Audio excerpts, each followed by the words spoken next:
ओम शांति। आज के तारीख हलो 19 सेप्टेम्बर 2024। प्रातः मुरली ओम शांति बाप दादा मधुबन। आजकेर मुरलीते बाबा बोलेছেন मिष्टि बाच्चारा তোমাদের কাজ হলো নিজের সাথে নিজে কথা বলে পবিত্র হওয়া, অন্য আত্মাদের বিষয়ে চিন্তা করে নিজের টাইম ওয়েস্ট করো না। তো বাবা বলেছেন যে তোমাদের কাজ হলো নিজের সাথে নিজে কথা বলে পবিত্র হওয়া, অন্য আত্মাদের বিষয়ে চিন্তা করে নিজের টাইম ওয়েস্ট করো না। প্রশ্ন, কোন কথাটি বুদ্ধিতে এসে গেলে সমস্ত পুরনো অভ্যাস চলে যাবে? উত্তর, আমরা হলাম অসীম জগতের পিতার সন্তান, সে অর্থে দাঁড়ায় বিশ্বের মালিক, আমাদের দেবতা হতে হবে। এই কথা বুদ্ধিতে এসে গেলে তো পুরনো সব অভ্যাস চলে যাবে। তোমরা বলো বা নাই বলো, আপনা থেকেই ছেড়ে যাবে। উল্টো পাল্টা খাদ্য পানীয় মদ্য ইত্যাদি নিজে থেকেই ছেড়ে দেবে। বলবে, বাহ, আমাকে তো এই লক্ষ্মী নারায়ণ হতে হবে, 21 জন্মের রাজ্য ভাগ্য প্রাপ্ত করতে হবে, তাহলে পবিত্র থাকবো। বলে, তাহলে পবিত্র থাকবো না কেন? তো আমরা 21 জন্মে রাজ্য ভাগ্য প্রাপ্ত করব, তাহলে আমরা পবিত্র থাকবো না কেন? ওম শান্তি। বাবা বারংবার বাচ্চাদের দৃষ্টি আকর্ষণ করেন যে বাবার স্মরণে বসেছ, বুদ্ধি আর কোনো দিকে যাচ্ছে না তো। বাবাকে ডাকেই এই জন্য যে বাবা এসে আমাদের পবিত্র করো। পবিত্র তো অবশ্যই হতে হবে, আর নলেজ তো তোমরা যে কাউকে বোঝাতে পারো। এই সৃষ্টি চক্র কিভাবে আবর্তিত হয় যে কাউকে বোঝাও না কেন অতি দ্রুত বুঝতে পেরে যাবে। যদি পবিত্র নাও হয় তবুও নলেজ তো পড়ে নেবেই, কোনো বড় ব্যাপার নয়। 84 জন্মের চক্র আর প্রতিটি যুগের এত আয়ু, এত জন্ম হয়ে থাকে, কত সহজ। এর কানেকশন স্মরণের দ্বারা হবে না, এটা তো হলো পড়াশোনা। বাবা তো যথার্থ কথা বোঝান। এছাড়াও আছে শতপ্রধান হওয়ার ব্যাপার, সেটা হবে স্মরণের দ্বারা। যদি স্মরণ না করো তো খুবই ছোট পদ প্রাপ্ত করবে, এত উঁচু পদ প্রাপ্ত করতে পারবে না। সেজন্য বলা হয়ে থাকে অ্যাটেনশন। বুদ্ধের যোগ বাবার সাথে হবে, একেই প্রাচীন যোগ বলা হয়ে থাকে। টিচারের সাথে তো যোগ প্রত্যেকেরই থাকে। মুখ্য ব্যাপার হলো স্মরণের যাত্রার দ্বারাই শতপ্রধান হতে হবে, আর শতপ্রধান হয়ে গৃহে অর্থাৎ পরমধামে ফিরে যেতে হবে। তাছাড়া পড়াশোনা তো একদমই সহজ, ছোট বাচ্চাও বুঝতে পারবে। মায়ার যুদ্ধ এই স্মরণেই চলে। তোমরা বাবাকে স্মরণ করতে থাকো, আর তখন মায়া আর নিজের দিকে আকৃষ্ট করে ভুলিয়ে দেয়। এরকম বলবে না যে আমার মধ্যে শিব বাবা বসে আছেন, আমি হলাম শিব, না আমি হলাম আত্মা। শিব বাবাকে স্মরণ করতে হবে।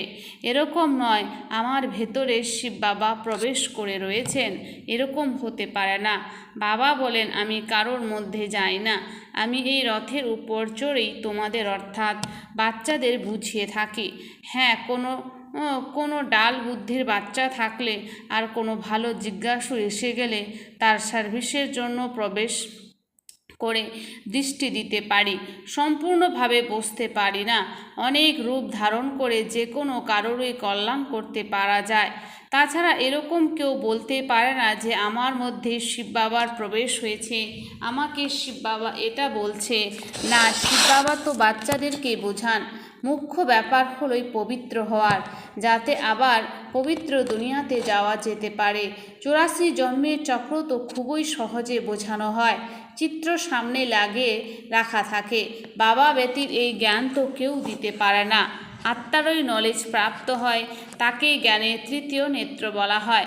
আত্মারই সুখ দুঃখ হয়, শরীর তো তারই যে না, আত্মাই দেবতা হয়। কেউ ব্যারিস্টার, কেউ ব্যাপারী আত্মাই হয়। তো এখন আত্মাদের সাথে বাবা বসে কথা বলেন, নিজের পরিচয় দেন। তোমরা যখন দেবতা ছিলে তো মানুষই ছিলে, কিন্তু পবিত্র আত্মা ছিলে। এখন তোমরা পবিত্র নেই, সেই জন্য তোমাদের দেবতা বলা যায় না। এখন দেবতা হওয়ার জন্য অবশ্যই পবিত্র হতে হবে, তার জন্য বাবাকে স্মরণ করতে হবে।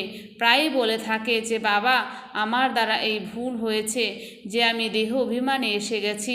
বাবা বসে বাচ্চাদের বোঝাচ্ছেন পবিত্র অবশ্যই হতে হবে, কোনো বিকর্ম করো না, তোমাদের সর্বগুণ সম্পন্ন এখানেই হতে হবে। পবিত্র হওয়ার ফলে মুক্তি ধামে চলে যাবে, আর কোনো প্রশ্ন জিজ্ঞাসা করার ব্যাপারই নেই। তোমরা নিজেদের সাথে কথা বলো, দ্বিতীয় কোনো আত্মার চিন্তা করো না। বলা হয় লড়াইতে 2 কোটি মরেছে, এত আত্মা কোথায় গেল? আরে তারা যেখানেই যাক, তাতে তোমাদের কি গেল? তোমরা কেন টাইম ওয়েস্ট করছো? আর কোনো কথা জিজ্ঞাসা করার দরকার নেই। তোমাদের কাজ হলো পবিত্র হয়ে পবিত্র দুনিয়ার মালিক হওয়া। আর কোনো ব্যাপারে গেলে বিভ্রান্ত হয়ে যাবে, কারোর সম্পূর্ণ উত্তর না পাওয়ার ফলে বিমর্ষ হয়ে পড়ে। বাবা বলেন মন মনা ভব, দেহসহ দেহের সকল সম্বন্ধ ছাড়ো, আমার কাছেই তোমাদের আসতে হবে। মানুষ মারা গেলে পরে যখন শ্মশানে নিয়ে যায়, সেই সময় মুখ এই দিকে আর পা দুটি শ্মশানের দিকে রাখে। আবার যখন শ্মশানের কাছে পৌঁছায় তো পা দুটি এই দিকে আর মুখ শ্মশানের দিকে করে দেয়। তোমাদেরও গৃহ যে উপরে কোনো পতিত যেতে পারে না। পবিত্র হওয়ার জন্য বুদ্ধির যোগ বাবার সাথে যুক্ত করতে হবে, বাবার কাছে মুক্তিধামে যেতে হবে। পতিত বলেই তো ডাকে যে আমাদের পতিতদের এসে পবিত্র করে তোলো, লিবারেট মানে মুক্ত করো। তো বাবা বলেন এখন পবিত্র হও। বাবা যেই ভাষায় বোঝান তাতেই কল্প কল্প বোঝাবেন, এনার যে ভাষা হবে তাতেই তো বোঝাবেন, তাই না? আজকাল হিন্দি বেশি চলে, এরকম নয় যে ভাষা পরিবর্তন করে নিতে পারে না। সংস্কৃত ভাষা ইত্যাদি দেবতাদের ভাষা নয়, সংস্কৃত হিন্দু ধর্মের নয়। হিন্দি হওয়া চাই, তবে সংস্কৃতের প্রসঙ্গে আসে কেন? তো বাবা বোঝান এখানে যখন বসেছো তো বাবার স্মরণে বসতে হবে, আর কোনো ব্যাপারে তোমরা যাবেই না। এত মশা যে বের যায় কোথায়? আর্থকোয়েক, ভূকম্পে অনেক হঠাৎ মারা যায়, আত্মারা কোথায় যায়? এতে তোমাদের কি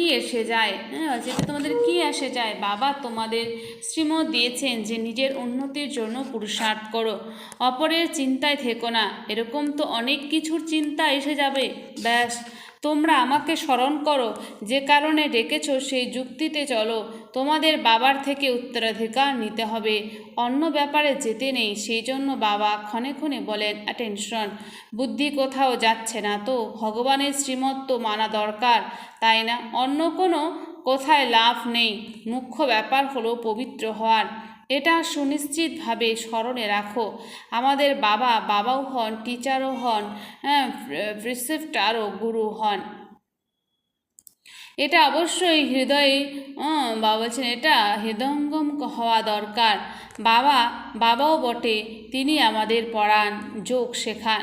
টিচার পড়ালে বুদ্ধি টিচারের সাথে আর পড়ার প্রতি যুক্ত থাকে, এটা বাবাও বলেন।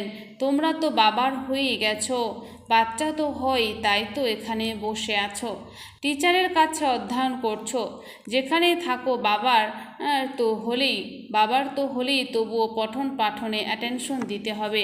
শিব বাবাকে স্মরণ করবে তো বিকর্ম বিনাশ হবে, আর তোমরা শতপ্রধান হয়ে যাবে। এই নলেজ আর কেউই দিতে পারে না। মানুষ যে রয়েছে ঘোর অন্ধকারে, জ্ঞানে দেখো কত শক্তি কোথা থেকে প্রাপ্ত হয়? বাবার থেকে শক্তি প্রাপ্ত হয়, যার দ্বারা তোমরা পবিত্র হও। আবার এই পড়াশোনাও হলো সিম্পল। লৌকিক পড়াশোনায় তো অনেক মাস লাগে, এটা তো হলো 7 দিনের কোর্স। এর মাধ্যমে তোমরা সব কিছু বুঝে যাবে। আবার তাতে বুদ্ধির উপর সব নির্ভর করে, কারোর বেশি টাইম লাগে, কারোর কম।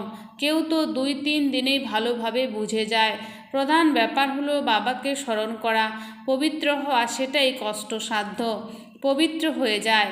এছাড়া পড়াশোনা তো খুবই সিম্পল, সুদর্শন চক্রধারী হতে হবে। 7 দিনের কোর্সেও সব কিছু বুঝতে পারো। আমরা হলাম আত্মা, অসীম জগতের পিতার সন্তান। তাই অবশ্যই আমরা বিশ্বের মালিক প্রতিপন্ন হলাম। এটা বুদ্ধিতে আসে কি না? দেবতা হতে চাও তো দেবী গুণও ধারণ করতে হবে। যার বুদ্ধিতে এসে গেছে সে সব অভ্যাস ছেড়ে দেবে। তোমরা বলো বা নাই বলো নিজে থেকেই ছেড়ে দেবে। উল্টা পাল্টা খাদ্য পানীয় মদ্য ইত্যাদি নিজে থেকেই ছেড়ে দেবে। বলে বা আমাদের এরকম হতে হবে, 21 জন্মের জন্য রাজ্য প্রাপ্ত হবে, তবে আমরা পবিত্র থাকি না কেন, আঁকড়ে থাকা চাই। মুখ্য ব্যাপার হলো স্মরণের যাত্রা। এছাড়া 84 জন্মের চক্রের নলেজ তো 1 সেকেন্ডে প্রাপ্ত হয়ে যায়। দেখা মাত্রই বুঝে যায় নতুন বৃক্ষ অবশ্যই ছোট হবে। এখন তো কত বড় বড় বৃক্ষ তমপ্রধান হয়ে গেছে, কাল আবার নতুন ছোট হয়ে যাবে। তোমরা জানো যে এই জ্ঞান কখনোই যে কোনো জায়গা থেকে প্রাপ্ত হয় না। এ হলোই পড়াশোনা, প্রথম ও প্রধান শিক্ষাও প্রাপ্ত হয়। বাবাকে স্মরণ করে ভগবানও বাঁচই, আমি তোমাদের রাজযোগ শেখাচ্ছি। আর কোনো মানুষ এরকম বলতে পারবে না। টিচার পড়ালে অবশ্যই তো টিচারকে স্মরণ করবে। অসীম জগতের পিতাও তিনি। বাবা আমাদের স্বর্গের মালিক করেন, কিন্তু আত্মা কিভাবে পবিত্র হবে এরা কেউ বলতে পারে না। যদি নিজেকে ভগবান বলে বা আর যা কিছুই বলুক, কিন্তু পবিত্র করতে পারবে না। আজকাল তো অনেকে ভগবান হয়ে গেছে, মানুষ বিভ্রান্ত হয়ে পড়ে, বলে অনেক ধর্ম বের হচ্ছে কিন্তু জানি না কোনটা রাইট। যদি তোমাদের প্রদর্শনী বা মিউজিয়াম ইত্যাদির উদ্বোধন করে কিন্তু কিছু বোঝে না। বাস্তবে তো উদ্বোধন হয়ে গেছে। প্রথমে ফাউন্ডেশন হয়, তারপর যখন গৃহ নির্মাণ করে তখন উদ্বোধন হয়। ফাউন্ডেশন রাখার জন্য ডাকা হয়, তো এটাও বাবা স্থাপনা করে দিয়েছেন।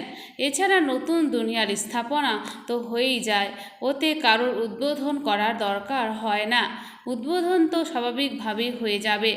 এখানে পড়াশোনা করে আমরা আবার নতুন দুনিয়াতে চলে যাব। তোমরা মনে করো এখন আমরা স্থাপনা করছি, যার জন্যই পরিশ্রম করতে হবে। বিনাশ হলে তো আবার এই দুনিয়ায় পরিবর্তন হয়ে যাবে, তোমরা আবার নতুন দুনিয়াতে রাজত্ব করতে আসবে। সত্যযুগের স্থাপনা বাবা করেন, আবার তোমরা এলে তো স্বর্গের রাজধানী প্রাপ্ত হবে। তাহলে ওপেনিং সেরেমনি কে করবে? বাবা তো স্বর্গে আসেন না। জ্ঞানে অগ্রগতির সাথে সাথে বুঝতে পারবে স্বর্গে কি হবে, পরে কি হয়। অগ্রগতি হলে বোঝা যায়। বাচ্চারা তোমরা তো জানো পবিত্রতা ব্যতীত উইথ অনার তো আমরা স্বর্গে যেতে পারবো না, উচ্চ পদ প্রাপ্ত করতে পারবো না। সেই জন্য বাবা বলেন বেশি করে পুরুষার্থ করো, ব্যবসা ইত্যাদি করো, কিন্তু অতিরিক্ত পয়সা দিয়ে কি করবে? খেতে তো পারবে না, তোমাদের পুত্র পৌত্র ইত্যাদিও খাবে না, সমস্ত মাটিতে মিশে যাবে। সেই জন্য যুক্তির সাথে চলতে হবে। প্রয়োজন অনুসারে জমাও অধিক নয়, এছাড়া সব ওখানে ট্রান্সফার করে দাও। সবাই তো ট্রান্সফার করতে পারে না। গরিব তাড়াতাড়ি করে ট্রান্সফার করে দেয়, ভক্তি মার্গেও ট্রান্সফার করে দেয় দ্বিতীয় জন্মের জন্য, কিন্তু সেটা হলো ইনডাইরেক্ট, এটা হলো ডাইরেক্ট। পতিত মানুষের তো পতিতের সাথেই লেনদেন। এখন তো বাবা এসেছেন, তোমাদের পতিতের সাথে লেনদেন নেই। তোমরা হলে ব্রাহ্মণ, তোমাদের ব্রাহ্মণদের সাহায্য করতে হবে। যে নিজে সার্ভিস করে তার তো সাহায্যের দরকার নেই। এখানে গরিব বিত্তশালী ইত্যাদি সবাই আসে, এছাড়া কোটিপতির তো আসা মুশকিল। বাবা বলেন আমি হলাম দীনদয়াল, ভারত খুবই গরিব ভূখণ্ড। বাবা বলেন আমি আসিও ভারতেই। সবচেয়ে বড় তীর্থ হলো আবু, যেখানে বাবা এসে সমগ্র বিশ্বের সদ্গতি করেন। এটা হলো নরক। তোমরা জানো নরক থেকে স্বর্গ আবারও কিভাবে হবে। এখন তোমাদের বুদ্ধিতে সমস্ত নলেজ আছে। বাবা এমনভাবে যুক্তি দিয়ে বলেন যে সবার কল্যাণ করেন। সত্যযুগে কোনো অকল্যাণের ব্যাপার, কান্না মারধর ইত্যাদি কিছুই হয় না। বাবার মহিমা হলো তিনি হলেন জ্ঞানের সাগর, সুখের সাগর। এখন তোমাদের হলো এই মহিমা, যা কিনা হলো বাবার। তোমরাও আনন্দের সাগর হয়ে ওঠো। অনেককে সুখ দাও, আবার যখন তোমাদের আত্মা সংস্কার নিয়ে নতুন দুনিয়াতে যাবে তো সেখানে আবার তোমাদের মহিমা পরিবর্তিত হয়ে যাবে। তখন তোমাদের বলা হবে সর্বগুণ সম্পন্ন, সম্পূর্ণ নির্বিকারী, মর্যাদা পুরুষোত্তম, ডবল অহিংস। এখন তোমরা নরকে বসে আছো, একে বলা হয় কাটার জঙ্গল। বাবাকে বাগানের মালিক পাটরানি বলা হয়। গায়ও আমাদের নৌকা পার করো, কারণ দুঃখ থাকলে আত্মা ডাকতে থাকে। মহিমা যদিও গায় কিন্তু কিছুই বোঝে না। তারা মহিমা গায় কিন্তু কিছু বোঝে না। যা মনে এলো সেটাই বলে দেয়। উচ্চতমের চেয়ে উচ্চ ভগবানের নিন্দা করতে থাকে। তোমরা বলবে আমি তো আস্তিক, সকলের সদ্গতি দাতা হলেন যে বাবা, ওনাকে আমরা জেনে গেছি। বাবা স্বয়ং নিজের পরিচয় দিয়েছেন। তোমরা ভক্তি করো না বলে কত বিরক্ত করে। তারা হলো মেজরিটি, সংখ্যায় বেশি। তোমাদের হলো মাইনরিটি, মানে অল্প সংখ্যক। যখন তোমাদের মেজরিটি হয়ে যাবে তখন তারাও আকৃষ্ট হবে, বুদ্ধির তালা খুলে যাবে। বলছে বুদ্ধির তালাও খুলে যাবে। আচ্ছা, মিষ্টি মিষ্টি হারানিধি বাচ্চাদের প্রতি মাতা পিতা বাপদাদার স্মরণে স্নেহ সুমন আর সুপ্রভাত। আত্মাদের পিতা তার আত্মারূপী বাচ্চাদেরকে জানাচ্ছে নমস্কার। সমস্ত আত্মারূপী বাচ্চারা জানায় মাতা পিতা বাপ দাদাকে স্নেহ সুমন আর নমস্কার। ধারণার জন্য মুখ্য সার: 1 নম্বর, নিজের উন্নতিরই চিন্তা করতে হবে, অন্য কোনো কথায় যেতে নেই। বা বলছে নিজের উন্নতিরই চিন্তা করতে হবে, অন্য কোনো কথায় যেতে নেই। পড়াশোনা আর স্মরণের উপরে সম্পূর্ণ অ্যাটেনশন দিতে হবে। পড়াশোনা আর স্মরণের উপরে সম্পূর্ণ অ্যাটেনশন দিতে হবে।